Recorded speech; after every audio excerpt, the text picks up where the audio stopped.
Bonjour et bienvenue dans cette vidéo. Donc là aujourd'hui on va essayer de travailler sur une étude de cas qui concerne une application de gestion de vente au sein d'une société immobilière.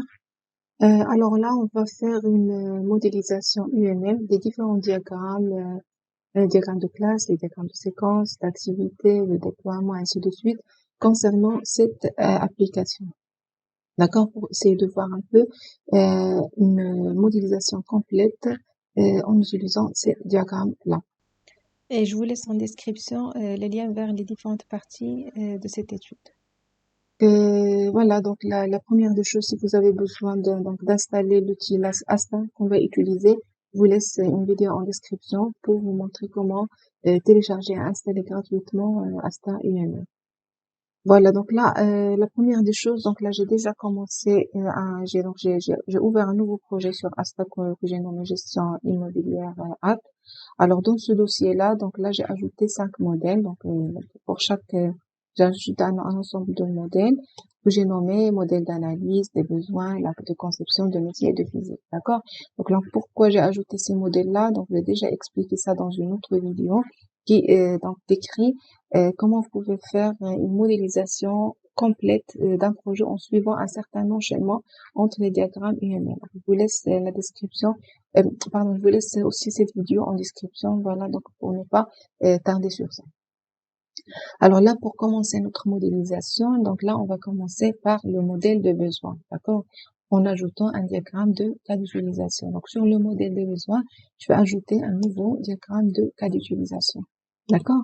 Donc là, on va essayer de maintenant de lire l'énoncé de notre étude de cas et essayer de dégager bien sûr les acteurs et les cas d'utilisation de notre système. Alors, dans cette étude de cas, j'ai un ensemble de spécifications fonctionnelles et des spécifications techniques. Donc, on va essayer d'y aller petit à petit. Alors, Doha, c'est une société immobilière dont l'activité principale, c'est la vente d'appartements. Elle souhaite se doter d'un système informatique pour la gestion de vente. D'accord? Là, c'est l'objectif de cette application-là, c'est la gestion de vente pour donc une société immobilière.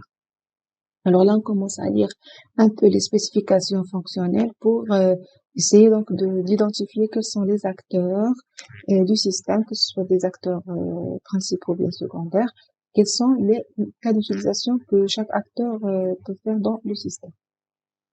Alors on commence. Doha possède plusieurs immeubles. Un immeuble a un nom et est situé à une adresse. Un immeuble contient un certain nombre d'appartements. Chaque appartement est caractérisé par un numéro, une superficie, un nombre, certain nombre de chambres, ainsi de suite. Donc là, on est en train de caractériser c'est quoi un appartement. L'application doit être ouverte au grand public pour consultation des offres. Lorsqu'un client est intéressé par l'achat d'un appartement, il doit se présenter à la société pour fournir toutes les informations qui le concernent, le nom, le prénom, ainsi de suite. Puis on lui fait visiter plusieurs appartements non vendus. À la suite de chaque visite, on note la date, là, ainsi de suite. Donc, déjà, là, nous avons ici, donc, le client. Un client, donc, ne peut acheter un appartement qu'après l'avoir visité. Pour acquérir un appartement, il faut établir d'abord une promesse de vente dans laquelle on note les informations concernant l'appartement, le prix et les informations sur l'acquéreur. D'accord? Donc là, on parle d'acquéreur. Un client, une fois il réserve, il devient un acquéreur. Il a le rôle acquéreur dans le système. Cette avance doit être supérieure à 20%. La signature de la promesse par l'acquéreur et par le directeur commercial. Donc, le directeur commercial aussi, c'est un acteur, doit se dérouler à une date en présence d'un avocat. Voilà, donc nous avons aussi l'acteur avocat. Tout avocat est caractérisé par ça et ça et ça. L'acquéreur peut annuler la vente tant que le contrat de vente définitif n'est pas signé.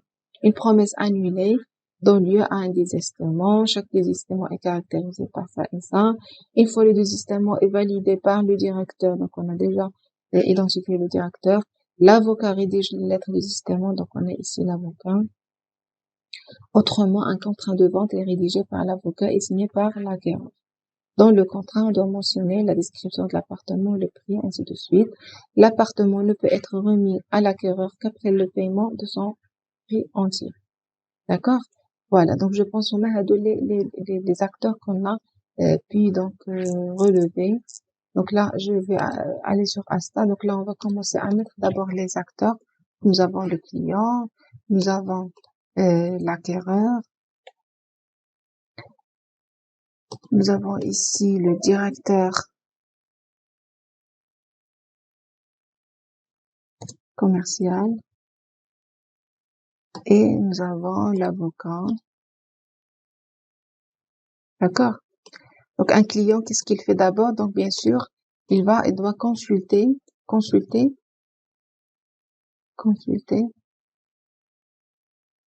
les offres. D'accord? Donc un client peut consulter les offres. Donc je reviens. L'application doit être ouverte au grand public. Donc on a le grand public, c'est quoi? Ce sont des clients donc des clients potentiels qui vont consulter les offres. Alors une fois un client se présente à la société, donc là il doit faire une visite. D'accord? Donc le client peut faire des visites.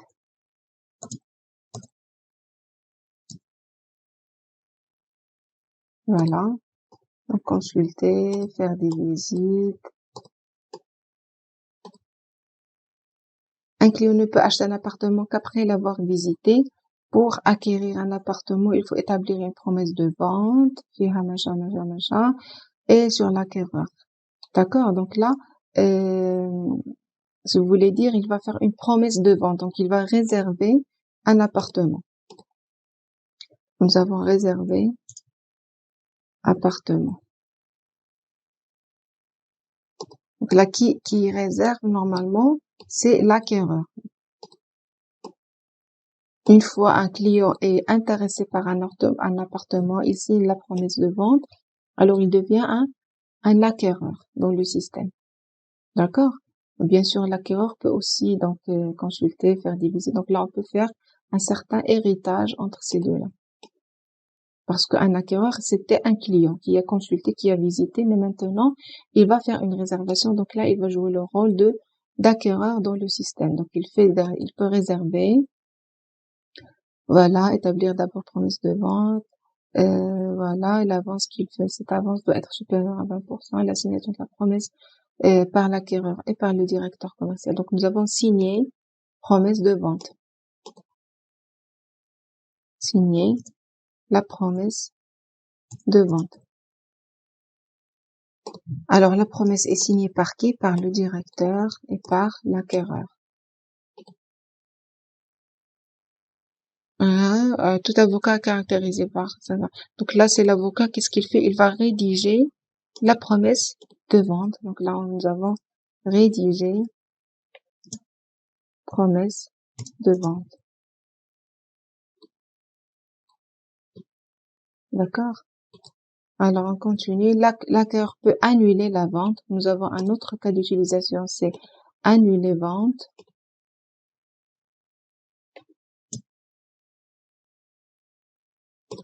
Alors, c'est qui annule? C'est l'acquéreur. L'acquéreur peut annuler la vente. Une fois le désistement est validé par le directeur, donc là, le directeur doit valider désistement. Valider le désistement. Voilà, donc une promesse annulée donne lieu à un désistement. Chaque désistement est caractérisé par ça et ça et ça. Une fois le désistement est validé par le directeur commercial, l'avocat rédige la lettre de désistement. Donc toujours ici pour l'avocat, il peut rédiger ou la établir. Bon, je vais rédiger désistement.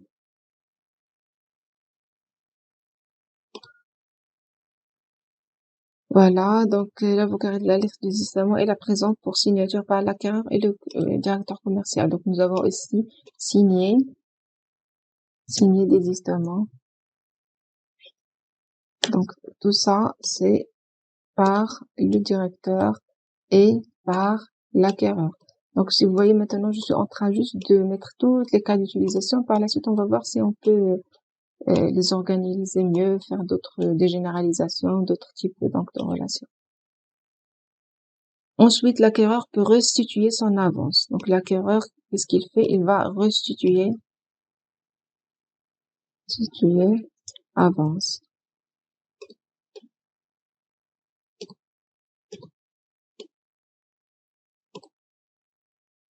Autrement, un contrat de vente est rédigé. Donc, s'il ne se désiste pas, donc là, il va faire continuer, donc achever la vente, d'accord? Donc là, il va acheter, d'accord? Donc là, nous avons réservé, annulé et acheté. Donc, s'il n'annule pas, s'il veut continuer l'opération, donc là, il va acheter l'appartement. Et dans ce cas-là, dans le cas d'achat d'appartement, un contrat de vente est établi par l'avocat. Donc là, l'avocat, il va établir un contrat de vente. Établir ou bien rédiger, pour garder la même chose, donc rédiger contrat de vente. Voilà.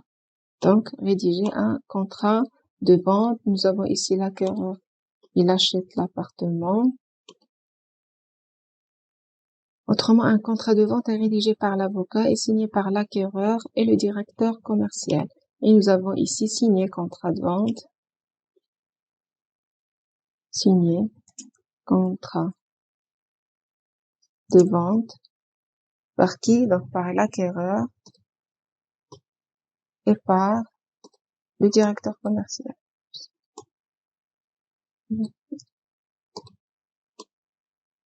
Voilà.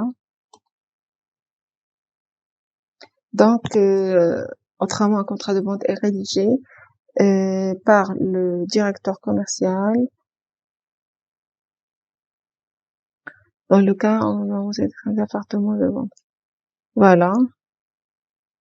L'appartement ne peut être remis à l'acquéreur qu'après le paiement de son prix entier. Donc, nous avons ici remise d'appartement, d'accord?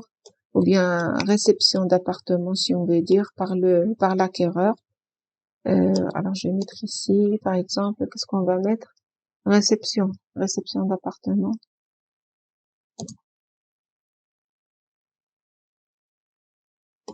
Donc, l'acquéreur doit recevoir l'appartement et doit, réception d'appartement qu'après le paiement de la totalité du prix. D'accord? Donc, nous avons ici payé la totalité. Payer totalité du prix. Parce qu'au début, il a juste donné une avance. Donc là, pour recevoir l'appartement, il doit payer la totalité du prix. Et bien sûr, donc le directeur doit valider ça et rédiger un procès verbal qui doit être signé par les deux. D'accord? Nous avons ici rédigé. Où est-ce que je vais mettre ça? Alors, on va essayer de faire un peu d'ordre d'abord dans tout ça. Donc, nous avons le client. Le client peut consulter les offres et faire des visites. D'accord? Alors, ensuite, un acquéreur peut réserver un appartement. D'accord? Réserver un appartement. Donc, un acquéreur peut réserver un appartement. Pour réserver un appartement, il doit d'abord signer la promesse de vente. D'accord? Réserver appartement et signer promesse finale, rédiger ça, signer promesse de vente. Donc là, au lieu de garder ce lien ici, donc on pourra le supprimer et faire ici un include. Donc réserver appartement inclut la signature de promesse de vente. D'accord? Donc c'est plus logique puisqu'on ne peut jamais réserver sans signer la promesse de vente. Alors ensuite, nous avons nous avons annulé appartement. Alors pour annuler, il doit aussi signer le désistement. Donc au lieu la même chose. Donc là, je suis en train donc d'organiser un peu mon diagramme. Donc pour qu'il annule et il signe. Donc là, nous avons une relation logique entre annuler et signer désistement qui est l'inclusion. Pour annuler, il doit d'abord signer le désistement. Donc là, on va enlever ce lien-là et on va faire aussi un include entre ces deux-là. D'accord? Et annuler vente, donc ça inclut signer désistement. Acheter appartement. Alors l'achat, donc ça inclut la signature du contrat final de vente. Donc la même chose, j'enlève ça et j'ajoute ici une inclusion. Voilà. Donc voilà, donc signer ça et ça. Donc réserver appartement, inclus signer la promesse. Voilà, donc inclus signer ici, inclus signer ici. Maintenant, pour la réception de l'appartement final, il faut d'abord payer la totalité du prix. Donc là aussi, nous avons un include entre ces deux-là. La réception finale inclut le paiement de le prix total de l'appartement. D'accord? Nous avons ici restitué avance en cas de désistement. D'accord? Donc, où est le désistement? C'est-à-dire dans l'annulation de vente, il doit signer et il doit restituer l'avance. Ok? Donc, la même chose, j'enlève ça et je vais ajouter ici un lien logique entre annuler et restituer. Donc, pour annuler la vente, le client, donc, l'annulation finale n'est faite qu'après le signement, la signature du désistement et la restitution de l'avance. D'accord? Donc là, c'est l'acteur, réservé appartement, réceptionné, annulé, acheté. Voilà. Donc, les principales fonctionnalités qu'un acquéreur peut faire. C'est réserver appartement, réceptionner appartement, annuler la vente, ou bien acheter l'appartement. Ou bien sûr, dans chaque cas d'utilisation, il inclut peut-être d'autres. Alors, on va lire maintenant le directeur, qu'est-ce qu'il peut faire. Donc, la signature, valider, d'accord? Donc, on a la validation, valider, désistement. Donc, pour valider le désistement, ça inclut la signature du désistement, d'accord? Donc, je peux enlever maintenant ça. Et j'ajoute ici, include, annuler désistement, donc ça inclut la signature du désistement. Et bien sûr, pour la signature de promesse de vente et la signature de la vente. Donc là, c'est quoi en d'autres termes? C'est une validation. D'accord? Comme ce qu'on a fait ici pour rester la même logique, on peut ajouter ici une fonction qui dit valider réservation. Donc là, quand il va signer avec l'acquéreur, c'est qu'il valide cette réservation-là. On va faire un lien direct ici et on enlève ça. La promesse de vente, c'est ça. Donc on va enlever ça et on va faire un include ici. Donc valider réservation inclut signature de la promesse. Valider la vente, la même chose. Parce que là, qu'est-ce qu'il fait autrement le directeur dans l'application? Il valide. Donc valider vente. Et dans ce cas-là, j'enlève ce lien-là et je le relie avec le directeur commercial. Il valide le vente. La validation de la vente inclut la signature de contrat de vente. L'avocat, donc, qu'est-ce qu'il fait? Il rédige ces différents, voilà, donc ces différents pièces juridiques ou bien documents juridiques, la promesse de vente, le contrat et le désistement. Le directeur, qu'est-ce qu'il fait? Il valide le désistement, il valide la vente ou bien il valide la réservation. Donc, dans chaque cas, ça inclut la signature d'un certain document juridique associé à chaque opération. Et ici, nous avons l'acquéreur qui réserve un appartement, qui réceptionne, qui annule ou bien qui achète un appartement. Comme on a dit, donc chaque cas d'utilisation est relié à d'autres. Et nous avons ici le client. L'énoncé, ils ont parlé de grand public, donc on peut le nommer par exemple l'internaute ou bien grand public, donc c'est comme vous voulez. La différence entre les deux, ce que c'est là, c'est quelqu'un qui a consulté les offres, qui a fait peut-être des visites. Mais l'acquéreur, il s'est manifesté, il est intéressé par un certain appartement et il l'a réservé. D'accord? Voilà, donc je pense c'est tout ce qu'on a ici. Consulter les offres. Mhm. On peut par exemple ici entre ces deux faire une relation d'extension, d'accord? Parce que là, par exemple, j'enlève ça.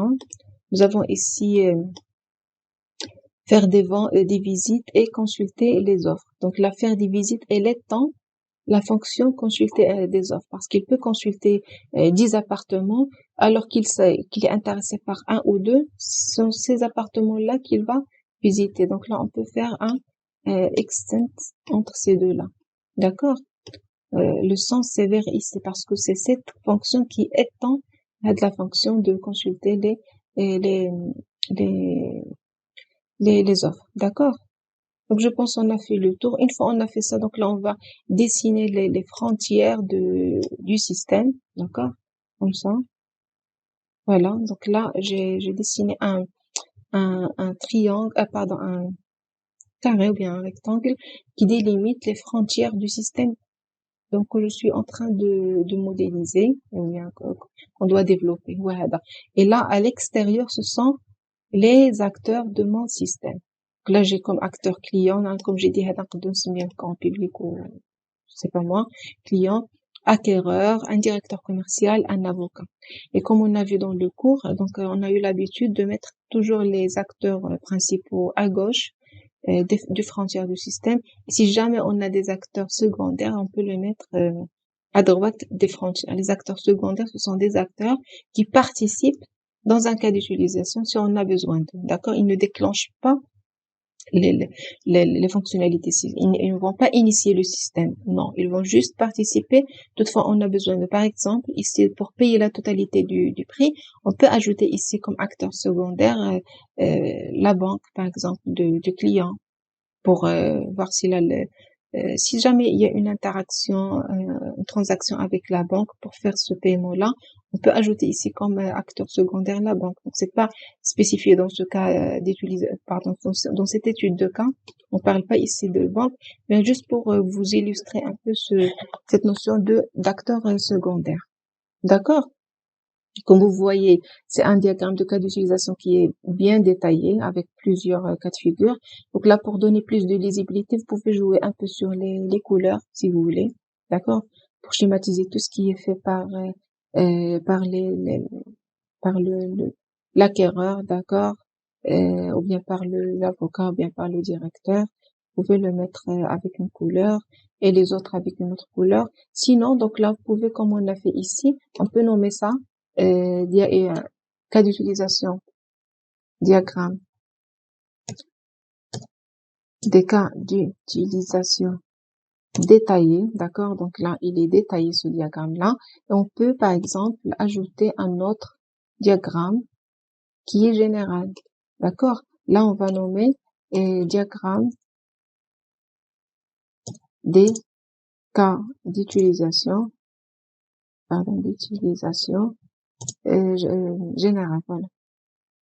Général. Et dans ce cas-là, donc on va ajouter on va faire que les grandes fonctionnalités du système. Donc on va ramener ici le client, l'avocat, pardon, l'acquéreur, le directeur commercial, l'avocat. D'accord, par exemple. Et là, on va faire un peu les cas d'utilisation générale. Par exemple, ici, client, qu'est-ce qu'il consulte, il fait des visites. Donc là, on peut nommer, par exemple, ici, euh, par exemple, qu'est-ce qu'on va nommer? On nomme, par exemple, consultation et visite, par exemple. Consultation. Donc là, c'est le cas d'utilisation générale qu'un client peut faire. On peut ici, l'acquéreur, qu'est-ce qu'il fait? C'est les réserves, il réceptionne, il annule, il achète. D'accord? Donc on peut nommer ça par exemple un cas d'utilisation générale. Je pense gestion de euh, on doit donner un nom ici. Le directeur, il valide, il annule. Donc là c'est pour le directeur, c'est la gestion des ventes, la gestion vente. D'accord?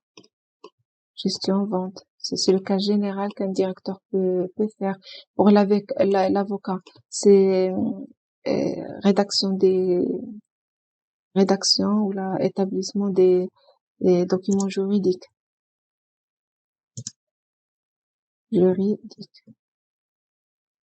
Voilà. Donc là, c'est, alors, quand il y a pour l'acquéreur, je pense qu'il m'a dit, un acquéreur, qu'est-ce qu'il fait? Il annule, il les réserve, il, euh, il réserve, il annule, achète. On peut mettre, par exemple, gestion, il gère son appartement, la gestion suivi appartement. Par exemple, bon, vous pouvez changer ce nom-là, mais bon, pour le moment, je vais mettre ça. On pourra le changer par la suite. Gestion et suivi, appartement. D'accord? D'accord. Donc, هذا c'est quoi? C'est un diagramme de cas d'utilisation général. Donc là, on a commencé par le détailler. D'abord, je nous donne un général. Et là, toujours dans mon modèle de besoin, j'ai les diagrammes des cas d'utilisation qui est détaillé, celui général. On peut faire un par un. Par exemple, je vais ajouter ici un diagramme de cas d'utilisation qui concerne par exemple la gestion de vente. D'accord. Donc là, je vais le nommer gestion des ventes. D'accord? Pour ne mettre que ce qui concerne la gestion des ventes. Alors la gestion des ventes, c'est fait par qui? C'est fait par l'acquéreur. Et qu'est-ce qu'il fait un acquéreur? Pardon. J'enlève ça. C'est fait par le directeur. Alors le directeur, il valide. Donc nous avons ici voilà, valider des ajustements, valider réservation. Donc, je vais glisser tout ce que un directeur peut faire. Et signature de promesse, signature contrat de vente, quoi d'autre? Alors je regarde pour voir si j'ai tout mis. Ah, voilà, tout ça et ça. Très bien. D'accord. Donc là, on va nommer ça gestion, un cas d'utilisation, gestion de vente. On peut ajouter par exemple un autre qui concerne la gestion la gestion suivie, appartement par exemple, bon, ainsi de suite. Et voilà, donc on a fait le tour, d'accord? Donc là, qu'est-ce qu'on a fait normalement? On a commencé par le diagramme de cas d'utilisation détaillé, d'accord? On a lu l'énoncé, on a commencé à tout mettre ici. Et comme j'ai dit, vous pouvez par la suite jouer sur les couleurs pour donner plus de lisibilité à votre diagramme. Par exemple, vous pouvez mettre cette couleur, une certaine couleur pour chaque voilà, donc là j'ai joué un peu sur les couleurs pour donner plus de lisibilité à mon diagramme de cas d'utilisation détaillé. Donc là pour chaque acteur j'ai donné une couleur à fonctionnalité qu'il fait, d'accord. Et là s'il y a des cas d'utilisation qui sont en commun, donc on les laissé avec la couleur par défaut. Donc là c'est juste une représentation visuelle plus simple, d'accord. Alors, comme j'ai dit, on a commencé par le cas d'utilisation détaillé. On est revenu pour faire le général. Vous voyez, on a essayé de rassembler par grandes fonctionnalités comme gestion appartement, gestion vente, ainsi de suite. On a fait le cas d'utilisation général. Donc, j'ajoute ici voilà, les frontières de mon système. Et puis, on a fait un par un. D'accord? Comme vous pouvez donc procéder par l'inverse. D'accord? Alors, vous pouvez commencer votre analyse par le général. Donc, en lisant l'énoncé, vous pouvez d'abord ressortir finalement les grandes fonctionnalités du général. Par la suite, vous allez détailler une par une. D'accord? Vous allez faire le directeur commercial à part, l'acquéreur à part, le client à part, et ainsi de suite. Après, vous faites le détailler à la fin.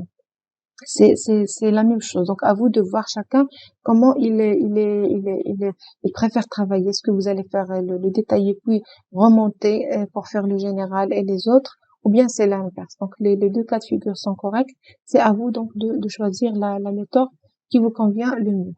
D'accord? Voilà, donc je pense on a fait le tour concernant le modèle de besoin. Donc on a établi un ensemble de diagrammes de cas d'utilisation concernant les besoins de notre système. Donc là, on va passer à la deuxième partie qui concerne les diagrammes de classe.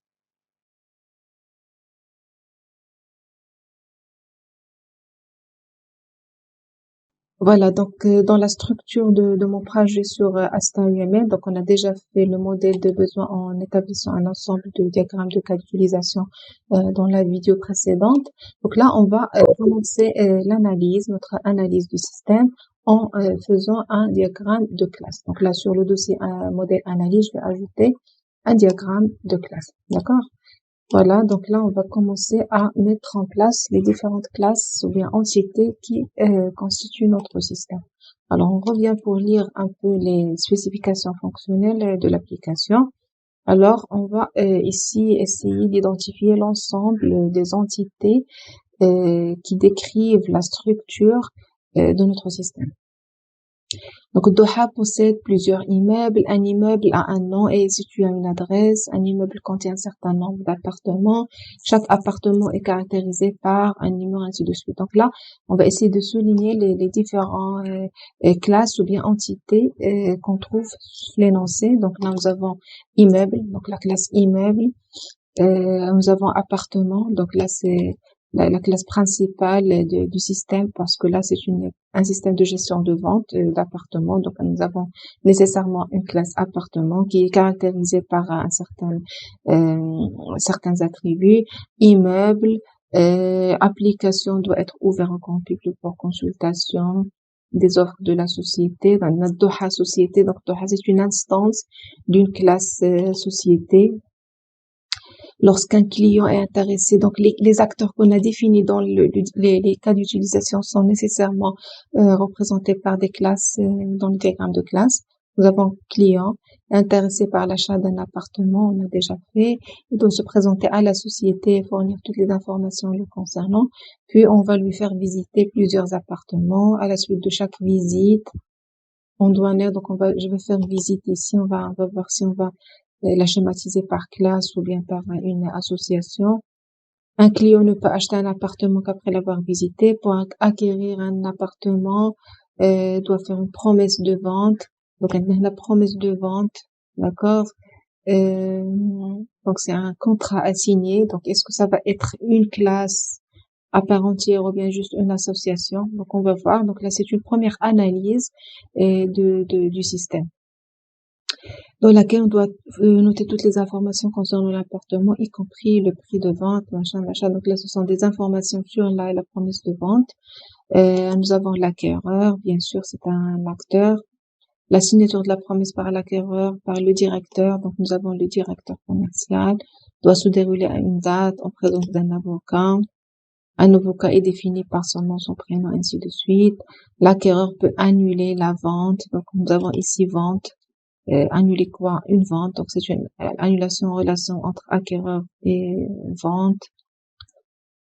Contrat de vente n'est pas signé. Une promesse annulée donne lieu à un désistement. Donc, un désistement, peut-être ça peut être une classe. Donc, on va voir ça. C'est une classe ou bien on va supprimer, garder juste une association. Chaque désistement est caractérisé par son nom. Donc là, ce sont des informations sur le désistement, le numéro, la date, les causes. Une fois le désistement est validé par le directeur, donc on a déjà fait le directeur, l'avocat rédige. Alors, on a la lettre de désistement. D'accord? Donc, on a l'avocat et lettre de désistement avec la relation rédigée et la présente pour signature par l'acquéreur. Donc, l'acquéreur va signer aussi le directeur commercial.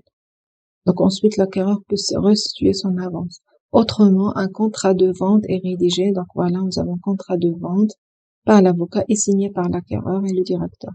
Dans le contrat, on doit mentionner la description, le prix, le type, ainsi de suite. L'appartement ne peut être remis à l'acquéreur qu'après le paiement de son prix entier. Voilà, donc lors de la remise des clés, un procès verbal est rédigé. Donc là, bon, on va voir une entité ou une association par le directeur et signé par l'acquéreur à une date donnée. Voilà, donc là, c'est une première analyse. On a essayé de souligner toutes les entités, bien les notions susceptibles à être présentées par des classes dans notre système. D'accord? Donc là, on va basculer vers Asta, on va essayer de mettre ces classes-là, on va analyser encore, est-ce qu'on va les garder comme classe, ou bien des associations, ou bien ça va être juste des classes d'associations, des associations normales ou autres. Donc, on a déjà, on commence, nous avons immeuble, appartement, société, d'accord? Donc là, je vais mettre, nous avons société. D'accord? D'accord. Donc, par la suite, on va renseigner les attributs de chacun, mais maintenant, une première version du diagramme de classe, on va juste mettre les classes et les relations entre les classes. Par la suite, on va réitérer notre analyse pour enrichir chaque classe par les attributs et les méthodes qui la concernent. Donc, bien sûr, une société, la relation, une société, donc, possède, ou bien, voilà, donc on peut faire ici possède. Une société possède un ensemble d'immeubles, d'accord? Donc, on va faire la cardinalité, on peut la mettre directement ici. Elle possède, par exemple, étoile immeuble. Un immeuble nécessairement appartient à une société, d'accord? Un appartement immeuble. Donc, un appartement, il est composé d'un ensemble. Un immeuble est composé d'un ensemble d'appartements, d'accord? Donc, un appartement, c'est une composition, d'accord? Mais pour différencier, est-ce que c'est une composition ou bien une agrégation? On va se poser la question suivante. Si on supprime immeuble, est-ce que l'appartement va toujours exister? Non. Donc, si c'est non, alors c'est une composition. Si c'est oui, alors c'est une agrégation. Donc, dans ce cas-là, c'est une composition. Donc là, on va mettre une composition comme ça, d'accord?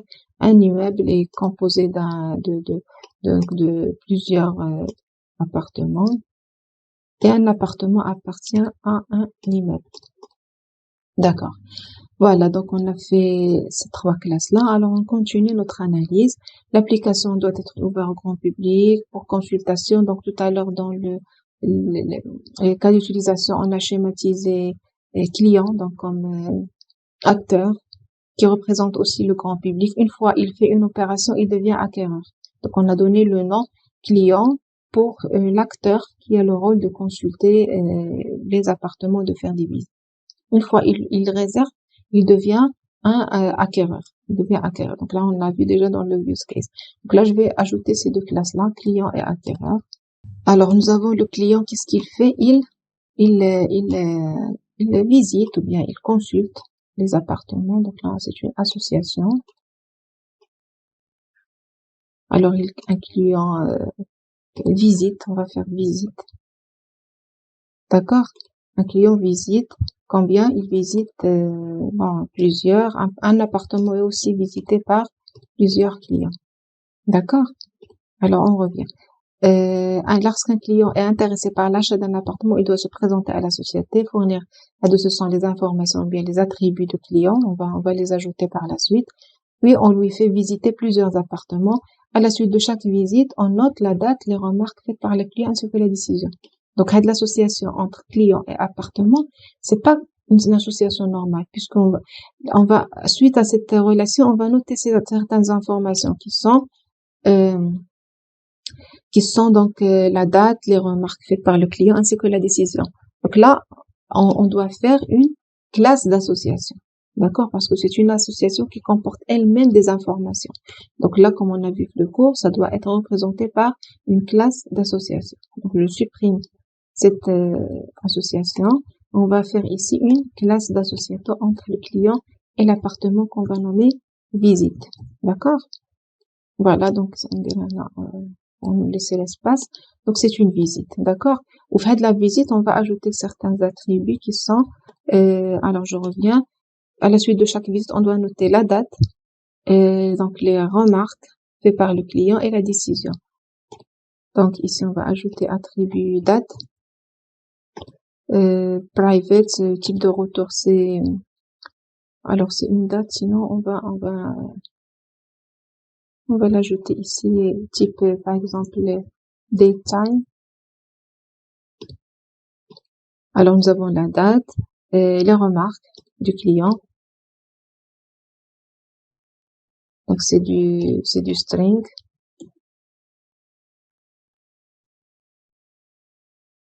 Et nous avons la décision. La décision du client. Est-ce qu'il va réserver ou non? Aussi, donc, c'est une chaîne de caractères. Voilà. Donc, c'est une classe d'association. D'accord? Alors, on continue. Puis, voilà, on a fait tout ça. Un client ne peut acheter un appartement qu'après l'avoir visité. Donc, c'est une contrainte. Alors, une contrainte, on peut l'ajouter ici comme note. Par exemple, pour acquérir, on peut ajouter une note dans le diagramme. Sinon, donc, on va traduire cette contrainte-là dans le diagramme de séquence. Il ne peut acheter que si et là, donc ça va faire un fragment dans notre diagramme de séquence. Alors, on continue. Pour acquérir un appartement, il faut d'abord établir une promesse de vente dans laquelle on doit noter toutes les informations concernant l'appartement désiré. Alors là, il faut faire très attention. Maintenant, appartement, acquéreur, promesse de vente. Donc là, on va essayer d'analyser. Est-ce qu'on va faire promesse de vente comme étant une association entre acquéreur et appartement? Ou bien, est-ce qu'on va faire carrément, puisque par la suite, là, on a souligné vente et désistement. Est-ce qu'on doit créer une classe vente, une classe, par exemple, désistement, d'accord? Dans la vente, c'est là où on va faire la promesse de vente entre le client et l'acquéreur et l'appartement. Sinon, nous avons déjà l'avocat qui rédige ces données-là, promesse de vente et tout ça, et l'acquéreur va les signer suite à une réservation. Donc, là, vraiment, il faut se poser ces questions-là. Et toujours, pour savoir, est-ce qu'on va mettre une classe ou non, il y a deux choses deux questions que vous devez répondre. La première des choses, واش هاد l'objet ou هاد l'entité, est-ce qu'elle est quelque chose qui la caractérise, un comportement, il a une identité, le système, d'accord?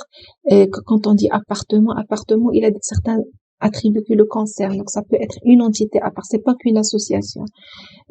Par exemple, client, par exemple, ainsi de suite. Donc, c'est la première des choses. بغيتو ديروا une notion, un élément comme classe, واش عنده quelque chose qui le caractérise, des attributs et des méthodes à lui, propres à lui. Ça, c'est de 1. De 2, est-ce que vous avez besoin de cet élément-là dans votre base de données par la suite? D'accord? Ou je peux une table, par exemple, qui contient les ventes, une table de vente. Si vous avez avoir une table de vente qui contient toutes les ventes du système pour faire peut-être par la suite des recherches, des tableaux de bord sur ces données-là. Donc là, vous pouvez donc les schématiser ou les représenter par des classes. D'accord? Et ça revient bien sûr le client. Donc toujours il faut dans cette analyse fonctionnelle, il faut toujours revenir le client pour bien comprendre les besoins, ce qu'il veut pas, ainsi de suite. Donc là, nous avons donc promesse de vente, nous avons lettre de désistement, nous avons aussi donc contrat d'achat. Donc je pense que j'ai pas souligné le contrat d'achat quelque part là. Voilà, un contrat de vente, d'accord? Donc tout ça, c'est quoi ça? Contrat de vente, lettre de désistement, promesse de vente, ce sont donc des. Alors je vais mettre ici. Par exemple, nous avons promesse de vente, d'accord? Vous avez donc tout ça, ce sont des documents, d'accord, qui seront signés par l'acquéreur et par le directeur. Donc j'ajoute ici le directeur commercial. Ce sont des documents qui seront signés par l'acquéreur et par le directeur commercial et qui seront rédigés par l'avocat. D'accord? Donc, on a signé, nous avons rédigé. Donc, nous avons ici une classe avocat qui va établir ou bien qui va rédiger ce genre de document. D'accord? Avec une association, établir ou bien rédiger. Donc là, si on peut, par exemple, ici, au lieu de faire des associations comme ça, établir, on peut faire une classe mère. D'accord? Au lieu de mettre ça, on peut faire une classe mère qui s'appelle par exemple document juridique. D'accord? Document juridique. Voilà. Et tous ces documents-là vont hériter de la classe document juridique. Par exemple. D'accord? Et bien sûr, nous avons ici l'avocat qui va établir ces documents juridiques-là. Donc là, l'association, c'est établir. D'accord? Il va établir des documents juridiques. Donc, pour la cardinalité, c'est étoile. Et dans ce sens-là, un document est établi par donc c'est pas spécifié le énoncé, mais normalement, un document va être écrit par un avocat. D'accord? Et là, nous avons l'acquéreur et le directeur commercial qui vont signer, donc qui doivent tout simplement signer ces documents-là. Donc là, c'est signé. D'accord? Donc, ils vont signer ces documents-là. Et maintenant, de la signature, quand un acquéreur va signer par exemple un document de type promesse de vendre, donc c'est concernant un appartement. D'accord? Donc là, on a la deuxième question. Est-ce qu'on va relier ici directement acquéreur avec appartement? Donc acquéreur réservé, on va faire par exemple réservé ou bien acheté. Et là, c'est peut-être, on fait une classe à part. Maintenant, la classe vente, la classe désistement. D'accord? Donc, c'est la même chose. On se pose les questions. Et qu'est-ce qu'on a besoin? On a besoin d'une classe vente. On a l'ID, elle a certaines informations qui concernent l'appartement et qui concernent l'acquéreur aussi. Est-ce qu'on va les relier? Une simple association, par exemple, acheter, ou une classe qui s'appelle classe vente. D'accord? Et toujours, comme je dis, les deux cas de figure sont corrects. Il faut juste savoir par la suite l'impact. Si vous faites une classe vente, alors ça vous aurez des entités à gérer dans votre base de données qui s'appellent des ventes. Et c'est plus facile à gérer, à donner des statistiques, à peut-être faire des historiques, et ainsi de suite. Et toujours, comme je dis, dans ce cas-là, il faut revenir le client, votre client, pour comprendre de lui qu'est-ce qu'il s'attend et ce qu'il veut, il veut quoi exactement. Juste une méthode ici, acheter, je relie avec la classe appartement, ou bien je fais carrément une classe vente. D'accord? Donc, à mon sens, ça serait plutôt mieux d'ajouter une classe vente et faire ici la relation. Par exemple, ici, on va ajouter une classe vente. D'accord? Donc, une vente, elle concerne un appartement. D'accord? Et une vente, elle est faite par un acquéreur. D'accord? Donc là, c'est la classe vente. D'accord? Donc un acquéreur peut faire plusieurs ventes. Et une vente est faite par, bien sûr, par un acquéreur. Alors une vente, il concerne un appartement. Alors, il concerne un appartement. Et un appartement peut faire objet de combien? 0 étoile, donc de plusieurs ventes. Pourquoi? Parce que il peut faire l'objet d'une vente ou ça n'aboutit pas, il y a un désistement, et donc il peut faire l'objet d'une autre vente. D'accord? Nous avons ici vente, acquéreur, appartement, et on a aussi donc donc on a ça, une vente concerne un appartement, un acquéreur, il fait, donc l'association SFR, fait, eh bien, voilà, donc fait une vente, d'accord. Et le directeur commercial, qu'est-ce qu'il a? Il va valider, donc il doit valider cette vente-là. C'est la relation valide, d'accord. Il va valider la vente. Et nous avons aussi donc la classe désistement, d'accord, un désistement. Donc, on peut mettre ici désistement. Voilà, une classe désistement. Donc là, qu'est-ce qu'on a? Nous avons un acquéreur aussi. Donc, peut faire un désistement qui concerne un appartement. D'accord? Donc, un désistement, on peut la schématiser par, c'est dit dans l'énoncé, un désistement est défini par un numéro, une date et les causes de l'annulation. D'accord? Donc, c'est toujours une classe ou bien c'est une relation. Alors, on va se poser la question. Est-ce que donc là, l'acquéreur, est-ce qu'il va donc faire un désistement à part qui concernant une vente, ou bien est-ce que donc l'acquéreur va annuler donc la même vente? Qu'est-ce que vous proposez? Est-ce qu'on va faire ici une classe à part, acquéreur qui va donc annuler, faire un désistement concernant une vente comme ça. Donc là, il fait un désistement. Et ce désistement, ça concerne un certain appartement. Et nous avons aussi le directeur commercial qui valide. D'accord? Ou bien est-ce qu'on considère de la classe vente comme une classe qui concerne une opération commerciale en général, avec une relation faire, annuler, donc faire acheter, réserver, annuler. Donc au lieu de vente, on peut la nommer opération commerciale. D'accord, une opération commerciale. Et l'acquéreur, donc, il va annuler, il va réserver, il va acheter. D'accord? Donc, pour moi, les deux cas de figure sont corrects. C'est une première version de notre analyse. On est en train d'analyser le système. Au fur et à mesure, vous pouvez donc reprendre le système pour le détailler plus et pour le corriger pour qu'il corresponde vraiment à la réalité, à ce qui est demandé. D'accord? Donc ici, si on veut garder ici la classe désistement, donc nous avons un acquéreur aussi, donc il fait un désistement, d'accord? Par exemple, il fait un désistement. Un désistement donc concerne aussi et valide. Si vous remarquez, il y a les relations vente et désistement, elles ont les mêmes relations avec acquéreur, appartement et directeur commercial. Donc là, on peut imaginer une classe mère qui s'appelle مثلا opération. D'accord? Une classe opération. Donc là, je vais annuler ces associations-là. Tout ça, on va l'annuler.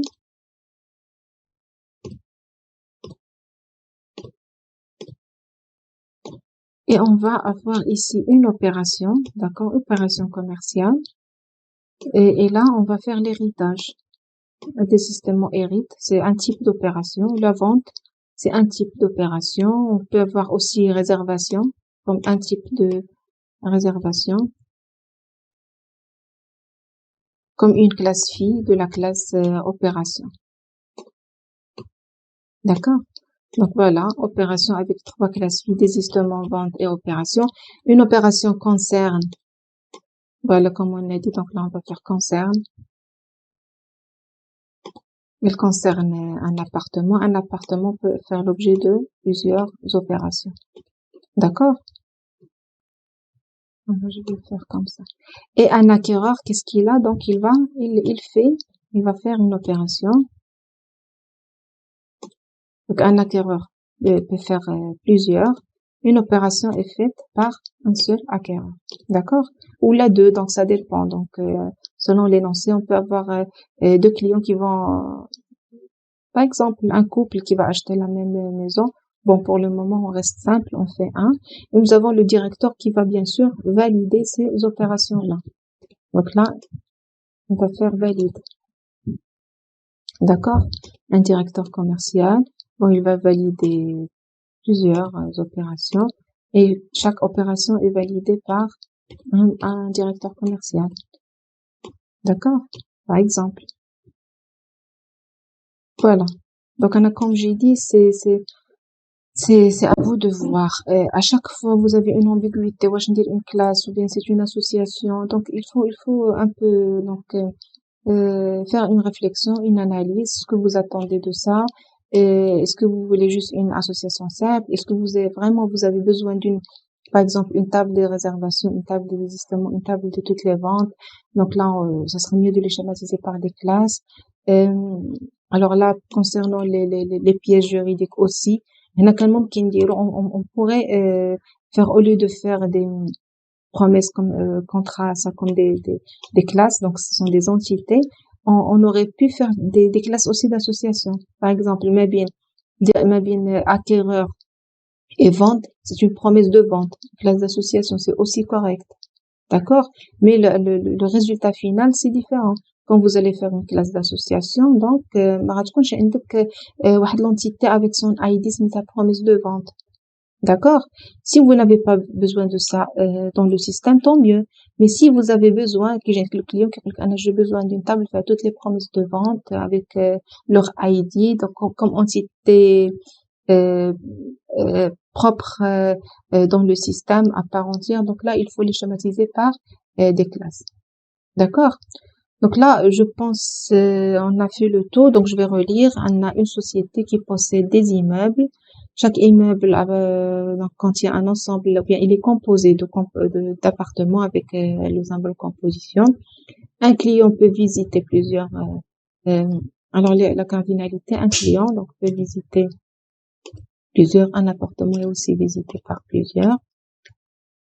Nous avons le directeur qui valide ces opérations et nous avons les deux directeurs qui vont signer certains documents juridiques qui sont établis par l'avocat. Alors, les documents juridiques, on a les promesses de vente, les lettres de désistement et les contrats de vente. D'accord? Voilà, donc là, c'est une première proposition. Donc, ça peut changer par la suite. Comme je dis toujours aux étudiants, il faut toujours faire une première version de diagramme de classe et par la suite, les diagrammes de séquence, les diagrammes d'activité, vous allez pousser encore plus l'analyse ou bien la modélisation. Vous pouvez toujours revenir au diagramme de classe pour le finaliser, pour le corriger peut-être, donc l'affiner plus. Voilà, donc là, maintenant, je vais essayer donc de revenir l'énoncé pour remplir les attributs et les méthodes de chaque classe. Alors, un acquéreur, concernant les méthodes, donc ici dans l'onglet opérations, on va ajouter les méthodes. Donc, un acquéreur, qu'est-ce qu'il peut faire? Donc, il peut réserver. On peut réserver, donc le type de retour, c'est void, la visibilité publique. Il peut annuler. Il peut carrément acheter. D'accord? Il peut aussi restituer avance, restituer l'avance. Quoi d'autre? Donc, un acquéreur, qu'est-ce qu'il peut faire? Voilà, donc là, c'est le résultat du diagramme de classe après avoir renseigné les différents attributs et méthodes de chaque classe. Alors, une chose que j'ai changé ici par rapport à l'association signature entre acquéreur, document juridique et directeur commercial, vu que dans l'annoncé, on a la signature se fait à une date donnée, d'accord? Là, j'ai remplacé l'association par une classe d'association signée. Une autre remarque là, c'est concernant le directeur commercial, l'acquéreur, le client et l'avocat. On voit très bien qu'ils ont un ensemble d'attributs en commun, le CIL, le nom, le prénom qui se répète dans chaque classe. Donc là, on peut penser à faire une classe mère personne avec qui contient tous les attributs qui sont en commun et ne garder dans chaque classe que ce qui spécifie cette classe. Voilà, donc là, j'ai enlevé tout ce qui est attributs en commun et j'ai créé une classe personne avec ses nom, prénom, adresse. Nous avons avocat qui hérite de personne, le directeur qui hérite de personne, et le client qui hérite de personne. Et nous avons l'acquéreur qui hérite lui-même du client. Donc déjà, dans les diagrammes des cas d'utilisation, nous avons l'acquéreur qui hérite du client avec quelques opérations en plus. D'accord? Donc là, je vais essayer juste de réorganiser tout ça. Voilà le résultat final du diagramme de classe de notre système.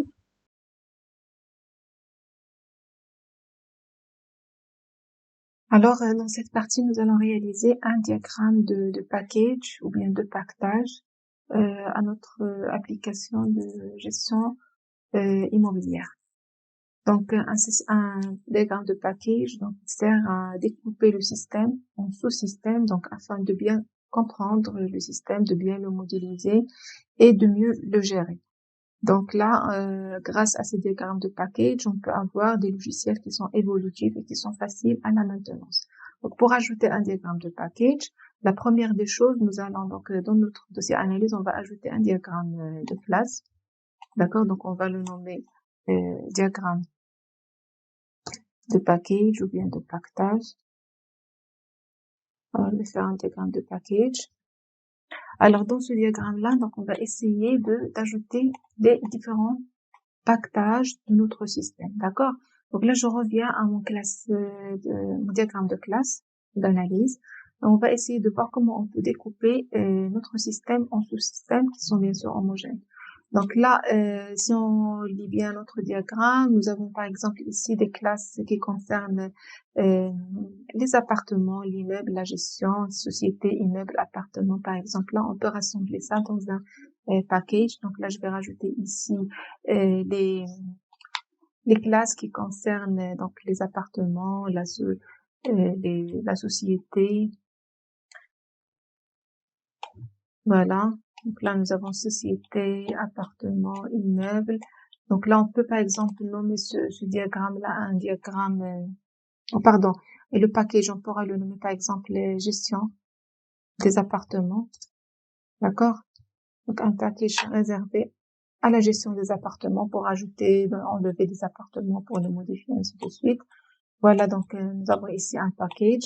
On peut ajouter par exemple un autre package qui concerne, donc toujours en lisant le diagramme. Par exemple, nous avons ici des opérations, réservation, désistement, tout ce qui est juridique. Donc là, je peux ajouter par exemple un diagramme de package, c'est gestion des opérations, d'accord? Et un autre concernant la gestion juridique. Gestion juridique. Donc là, on va rajouter les classes qui concernent les opérations. Donc nous avons bien sûr la classe opération avec les classes vente, réservation. Alors nous avons réservation, vente et désistement. D'accord? Alors, on va réorganiser tout ça comme ça. On dit opération avec les 3 classes filles. Alors, donc réservation, désistement et vente. Voilà. La vente, donc c'est les opérations. Et nous avons bien sûr qui valide les opérations, c'est le directeur commercial. Donc on va rajouter ici le directeur commercial qui valide tout ça. D'accord? Voilà, donc là c'est le pactage qui concerne les opérations. Un directeur qui valide tout ça. Et là c'est la gestion des appartements. Alors ici pour les, donc je laisse ça pour après, on va voir où on va le mettre. Alors là on a le diagramme juridique. On va y mettre bien sûr l'avocat. Donc l'acteur, c'est l'avocat et les documents juridiques avec les 3 types, les promesses de vente, les lettres de désistement et le contrat de vente. D'accord? Voilà. L'avocat qui gère ou bien qui établit les documents juridiques. Là, l'association s'est signée.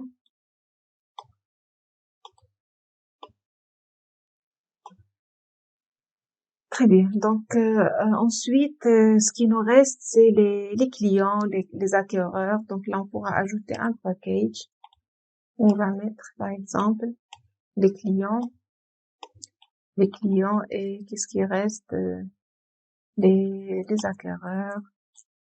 Voilà. Donc là, on a l'acquéreur. Donc ça, on va le nommer par exemple gestion des son clientèle, par exemple, qui concerne tous les acquéreurs et les clients.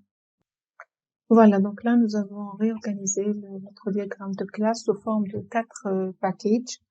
Donc, gestion juridique, gestion des clients, gestion des opérations et gestion des appartements. C'est comme si nous avons découpé le système en 4 sous-systèmes. D'accord?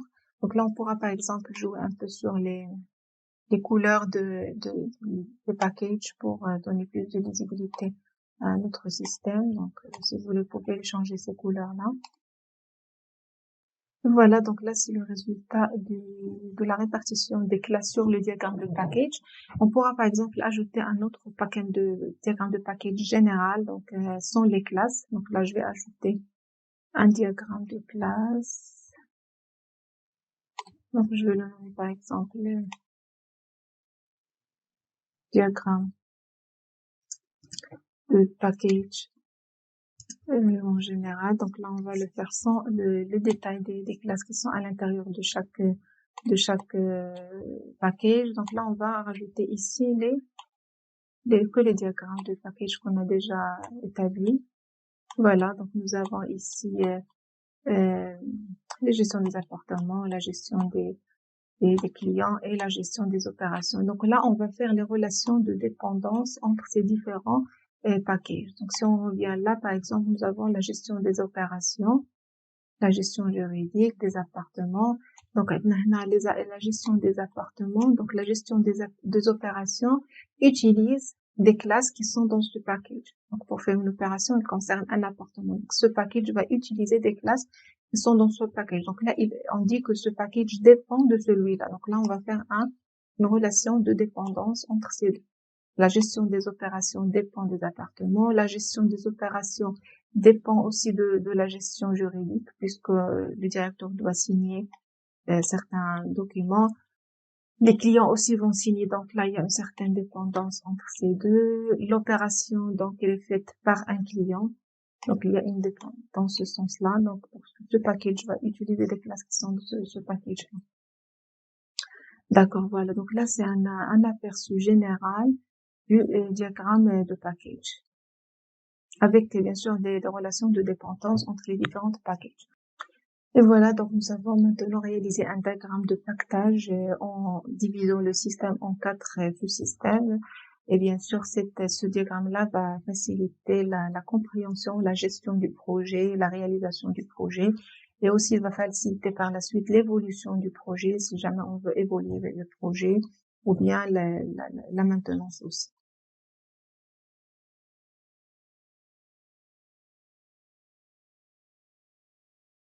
Alors maintenant, nous allons voir comment on peut réaliser un diagramme de séquence d'analyse pour le cas d'utilisation acheter un appartement.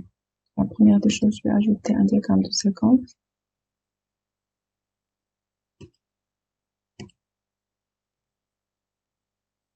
Voilà, donc là, je vais revenir à l'énoncé pour voir le cas d'utilisation acheter un appartement. Donc autrement, un contrat de vente est rédigé par l'avocat et signé par l'acquéreur et par le directeur commercial. Dans le contrat, on doit mentionner la description de l'appartement, le prix de vente, le type de paiement et la date de la signature. Pour acheter un appartement, donc il faudra payer la totalité de l'appartement, il faut signer le contrat de vente par le directeur et par l'acquéreur lui-même. Là, je commence par mettre ici les objets participants de mon système. Donc, la première des choses, j'aurai besoin de l'acquéreur.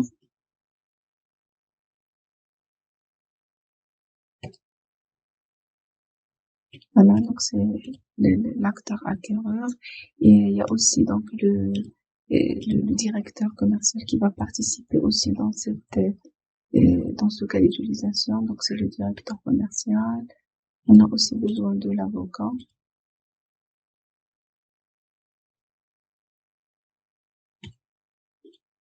Et bien sûr, donc l'acteur, l'avocat, le directeur commercial.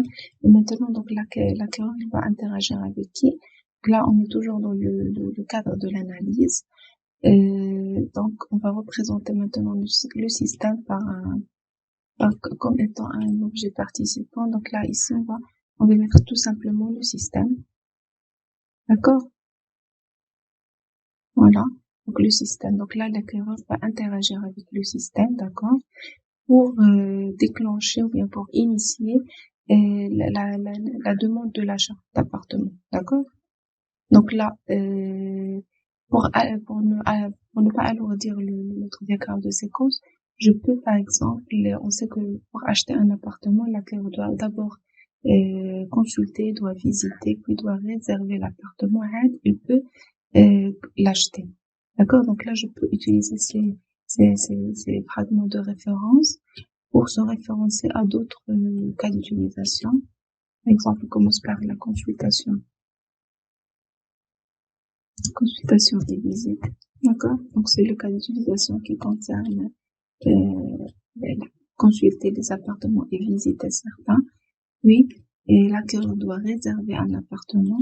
Donc, réserver appartement. Voilà. Donc là, ce sont deux références à d'autres cas d'utilisation. Consulter, réserver. Puis, après la réservation, il peut acheter l'appartement. Donc là, on commence maintenant le cheminement des traitements nécessaires au achat d'appartement. Alors l'acquéreur, pour acheter un appartement, donc il doit d'abord payer la totalité de l'appartement. Donc là, on va mettre ici un message entre l'acquéreur et le système. D'accord? Donc là, l'acquéreur, qu'est-ce qu'il doit faire? Il doit d'abord payer la totalité du montant, d'accord? Donc avec un type un message de ressources OK, ou bien que le paiement c'est bien fait. Donc le système, qu'est-ce qu'il doit faire? Il doit maintenant demander à l'avocat de rédiger il doit demander à l'avocat de rédiger il doit demander à l'avocat de rédiger un contrat de vente. D'accord? Donc là, une interaction entre le système et l'avocat. Donc, demander contrat. Et bien sûr, on doit lui donner une description sur l'appartement, une description de l'appartement, c'est-à-dire le numéro, la surface, ainsi de suite. Et donc, le prix d'achat, d'accord? Je reviens en mentionnant donc la description, le prix de vente et le type de paiement. Voilà, donc alors c'est bon, donc l'avocat donc il a reçu ces informations-là. Donc là, il donne le contrat rédigé au système. Et alors là, le système doit créer une instance contrat de vente. Là, je vais ajouter ici un objet contrat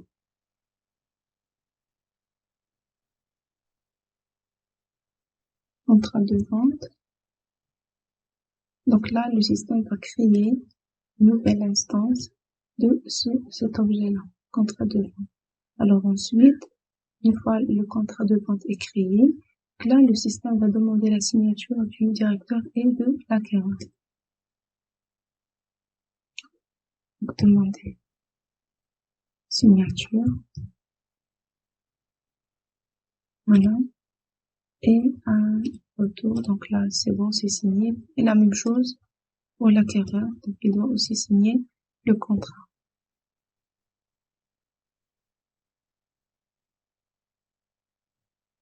Très bien. Donc là, demande de signature, OK. Demande de signature, OK.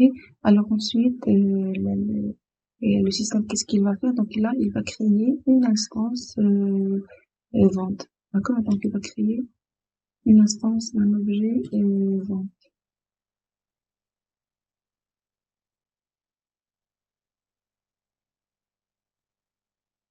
Donc là, il va créer de la vente. Voilà. Alors voilà, je récapitule. Donc là, on a fait un diagramme de séquence concernant le cas d'utilisation acheter un appartement.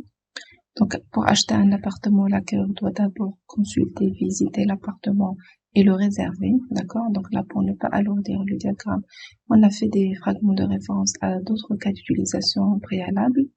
Alors ensuite, une fois il est intéressé de continuer son achat, il doit payer la totalité du montant à l'entreprise ou bien le système. Et puis donc là, on a schématisé donc l'application via le système par cet objet-là. D'accord? On est là dans le cadre d'un diagramme de séquence d'analyse. D'accord? On fait seulement la description des cheminements, des traitements nécessaires pour réaliser un cas d'utilisation. Par la suite, quand on passe à la conception, donc là, on doit détailler quelles sont les interfaces, quels sont les services métiers exactement qui doivent être sollicités dans le cadre de ce cas d'utilisation. Mais là, on reste général, on est toujours dans l'analyse, donc on va faire simplement ici un système. Alors ensuite, donc le système va demander à l'avocat de rédiger le contrat en donnant certaines informations qui sont la description de l'appartement, le prix, le type de paiement. Donc l'avocat, il rédige son contrat. Donc le système va créer une instance contrat de vente et il va demander au directeur et à l'acquéreur de les signer, puis il va créer l'instance vente dans le système. Voilà. Alors, dans cette partie, nous allons réaliser un diagramme d'état de transition de l'objet appartement. La première des choses, donc je vais aller ici sur mon dossier modèle d'analyse, on va ajouter un diagramme d'état de transition. Voilà, donc là, la première des choses à faire, donc là, on va ajouter l'état initial, donc à la construction d'un objet appartement. Alors, ici, on va faire les liens de transition entre les différents états. Donc là, c'est l'état initial. Donc, l'état avec lequel un objet appartement est créé, c'est en attente de vente. D'accord? Donc, un objet appartement, il est créé automatiquement dans l'état en attente de vente. Puis, donc, il va passer à une deuxième étape. Une fois qu'un client le réserve, alors il devient, donc, il passe à l'état réservé. Voilà, donc là, c'est l'état réservé. Une fois donc réservé, puis si le client continue son opération, donc il devient en état acheté. D'accord? Donc, réservé, acheté. Donc là, on va faire les transitions ici. Donc, réservé, ensuite acheté. Puis, donc, une fois un appartement est acheté, selon donc notre analyse qu'on a fait dans la phase du diagramme de classe, on va par la suite remettre les clés de l'appartement au client. D'accord? Donc, ça va devenir un appartement livré. Voilà. Un appartement qui est livré. Donc, en attente de vente, réservé, acheté, livré. Donc, on va voir s'il y a un autre état qu'on peut ajouter. Dans le cas de désistement, d'accord? Donc, si on réserve quand le client veut désister, donc là, l'appartement va revenir à l'état en attente de vente. D'accord? Donc, on va faire comme ça. Voilà. Donc, c'est l'état en attente de vente.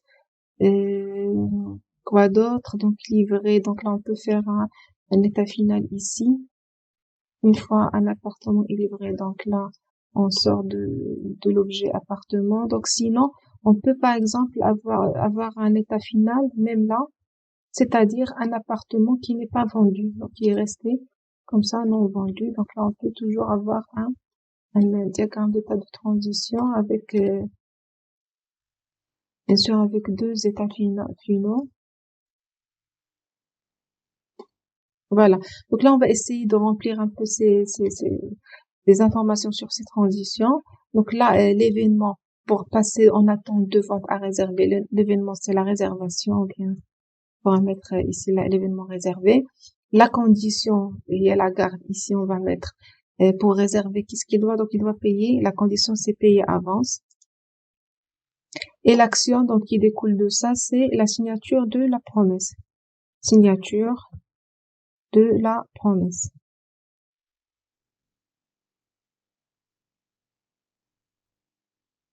D'accord? Ensuite, un appartement pour qu'il change de l'état réservé à l'état acheté, donc l'événement c'est l'achat. D'accord? Acheter, la condition c'est, si je me rappelle bien, donc on doit définir le prix et le type de paiement, ou bien le mode de paiement.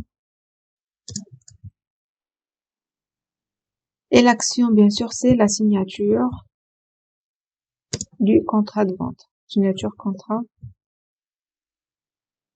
de vente. D'accord? Donc là, c'est l'action, la signature du contrat de vente. Puis, un appartement, il passe de acheter vers livrer. Donc là, dans l'événement, qu'est-ce qu'on va faire? Donc, l'événement, c'est la livraison, d'accord? Livrer un appartement, bien, la livraison. Alors là, la garde, c'est, il faut que le prix total soit payé, d'accord? Donc, payer totalité. Et l'action, c'est remise de clé, d'accord? Remise, clé. Et aussi, donc, la remise des clés, il y a aussi, donc, la signature du PV. Donc, là, on peut avoir deux actions, donc, signature du PV. D'accord? Donc, là, si on a deux actions, on peut les séparer par des virgules. Voilà. Alors là, dans le cas du désistement, donc là, l'événement, c'est désister, ou bien le désistement. La condition, pour faire un désistement, je pense, pas de condition, c'est le client qui choisit de désister. Et l'action, c'est la signature du désistement. Voilà. Et bien sûr, là, donc là, c'est l'état de sortie. Donc, voilà, donc on peut mettre ici de l'événement.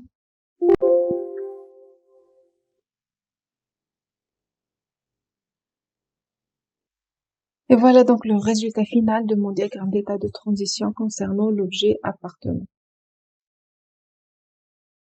Alors jusqu'à présent, nous allons donc réaliser le modèle de besoin en faisant un ensemble de diagrammes de cas d'utilisation. Donc nous savons également élaborer un diagramme de classe d'analyse, diagramme de séquence, diagramme d'état de transition. Alors là, donc on va passer à maintenant donc la modélisation du métier de cette application-là, et notamment donc on va ajouter ici dans le modèle métier un diagramme d'activité qui concerne le processus désistement. Donc là, dans ce dossier-là, donc je vais ajouter un nouveau diagramme d'activité. Donc là, on va l'appeler désistement. Alors dans ce diagramme-là, on va voir le processus métier d'une opération de désistement. Donc comme on a vu lors de l'analyse, pour faire le désistement, donc il y a plusieurs acteurs qui vont interagir. Il y a d'abord l'acquéreur lui-même qui va demander ce désistement. Il y a aussi donc le directeur commercial qui doit valider, et il y a aussi l'avocat donc qui doit établir le contrat de désistement, bien la lettre de désistement. Donc là, je dois maintenant ajouter les partitions concernant chaque acteur. Donc là, le premier, c'est l'acquéreur. Alors ensuite, nous avons le directeur commercial.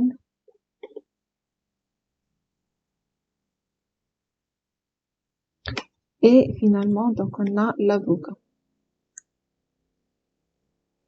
Alors, pour faire le point d'entrée du processus désistement, donc qui déclenche ce processus-là, c'est l'acquéreur, bien sûr. Donc, c'est lui qui va demander le désistement, bien l'annulation de la réservation. Donc là, on va faire le point d'entrée dans la partition qui concerne l'acquéreur. Alors, la première donc action à faire, c'est demander l'annulation de vente, d'accord? Donc, c'est l'acquéreur qui va demander annulation de réservation ou bien de vente. On va faire de vente. Donc, il va faire ces demandes-là. Donc, je vais agrandir voilà. Alors, suite à cette demande-là, qu'est-ce qui va se passer? Donc, c'est le directeur qui doit valider, d'accord? Mais donc, si il y a une condition, et selon l'énoncé, donc ce qu'on avait lu donc lors de l'analyse, l'acquéreur ne peut annuler que si donc il a déjà fait la réservation. Mais après l'achat, il ne peut plus annuler, d'accord? Donc là, ici, nous avons un conditionnel. Donc là, je vais ajouter ici donc ce symbole-là pour faire mon conditionnel. Alors, ici, il y a deux cas de figure. Le premier cas de figure où le directeur va valider désistement. D'accord? Donc là, dans le cas où le directeur doit valider le désistement, donc là, le contrat de réservation est fait, mais le contrat de vente n'est pas encore fait. D'accord?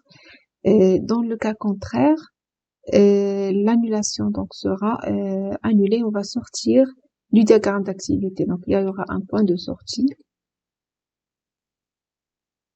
Alors, dans le premier cas, l'acquéreur va demander l'annulation. Donc, si le contrat de vente est déjà signé, donc on va sortir de ce processus métier. Donc, il ne peut pas annuler. Donc là, la condition, c'est contrat de vente signé.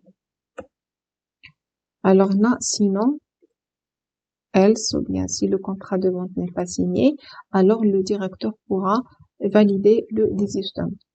Donc, une fois il valide, donc dans l'autre processus métier, donc là, l'avocat doit rédiger le contrat de désistement. Rédiger contrat ou bien lettre désistement. Alors, une fois l'avocat rédige, donc là, il va la donner pour signature au directeur et à l'acquéreur. D'accord? Donc là, le directeur commercial doit signer lettre désistement. Et aussi, donc là, la même chose, l'acquéreur doit signer lettre de désistement. Donc, dans ce cas-là, puisque ce sont deux choses qui vont se faire en parallèle, donc là, on va ajouter ici une synchronisation.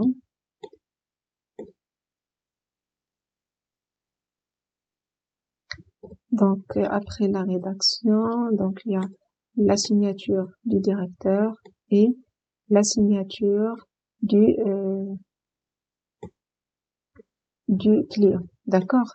Alors, une fois ces deux signatures ont eu lieu, dans ce cas-là, l'acquéreur pourra alors restituer son avance. Donc là, l'acquéreur va restituer avance. Donc là aussi, je vais ajouter cette fois-ci celui-là. Bon, c'est là. Donc là, je vais relier tout ça. Donc j'ai besoin des deux signatures pour restituer l'avance. Donc une fois l'acquéreur restitue l'avance, donc là on va sortir de ce processus métier. Vous voyez, donc là c'est un cheminement, un workflow d'une activité désistement. Donc une fois un acquéreur demande la désistement, si le contrat de vente est signé, donc on va sortir de ce processus métier. Sinon, donc il est encore en phase de réservation, alors le directeur va valider, l'avocat va rédiger la lettre, les deux acteurs, acquéreur et directeur commercial, vont tous les deux signer les désistements, puis l'acquéreur va restituer son avance et là on va sortir de ce processus métier. Voilà.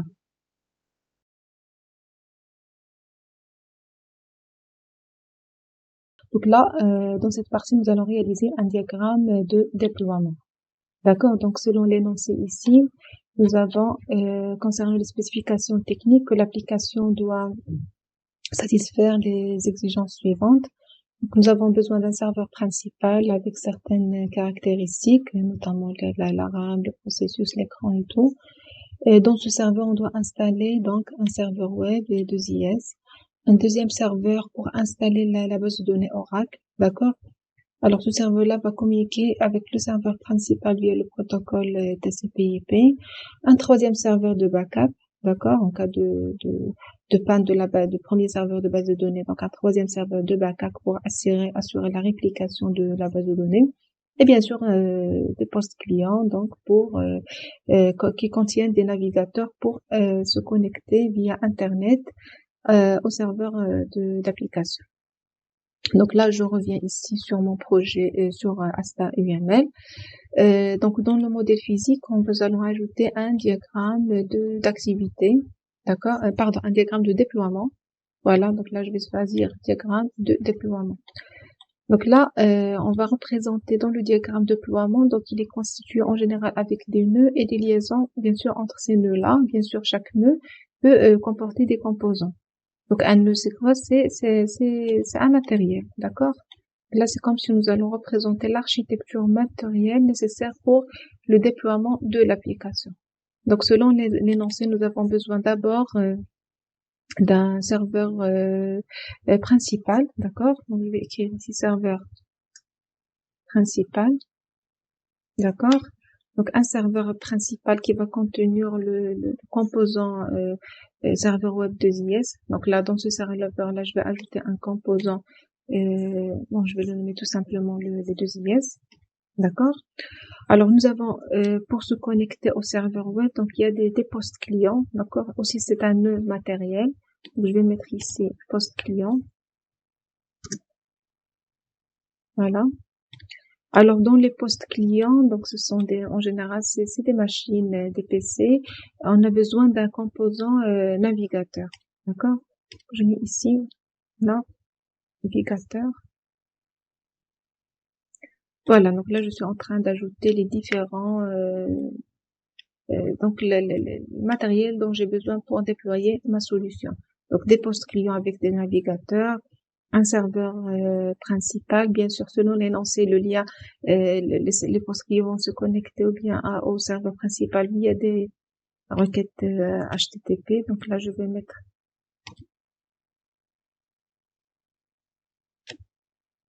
voilà.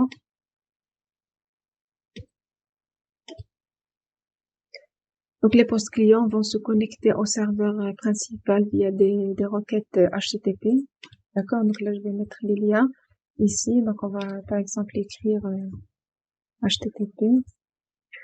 Voilà, donc à part ça, nous avons aussi, donc selon l'énoncé, besoin d'un serveur de base de données pour installer la base de données, un serveur SGBD. Alors, je vais mettre un autre nœud ici, donc serveur SGBD, d'accord, qui va contenir bien sûr une base de données Oracle. Voilà, donc là c'est la base de données. Et bien sûr, le serveur principal va se connecter au serveur SGBD par des relations TCP/IP.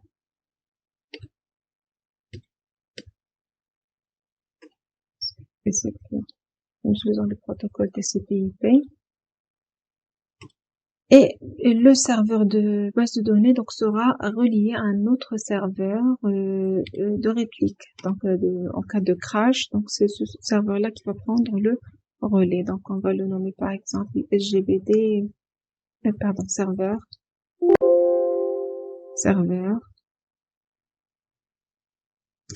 SGBD 2 par exemple, ou bien bis, d'accord. Et donc aussi donc il va contenir la base de données Oracle. Très bien. Et là, donc, bien sûr, il y aura ici une relation entre le SGBD et le serveur principal de base de données et le serveur de réplication. Alors, toujours concernant l'énoncé, voilà, pour assurer la réplication, donc on a fait ça. Là, ce sont des caractéristiques du serveur principal, d'accord? Donc, on pourra les ajouter ici, par exemple, au niveau sinon, avec du texte, par exemple, je vais ajouter des informations sur ce serveur-là. Voilà, donc la mémoire vive. Voilà, donc j'ai ainsi représenté un peu l'architecture matérielle nécessaire pour déployer l'application. On pourra ajouter ici, par exemple, des cardinalités, un serveur principal qui peut être relié à plusieurs postes clients. Donc là, ici, on peut rajouter la cardinalité.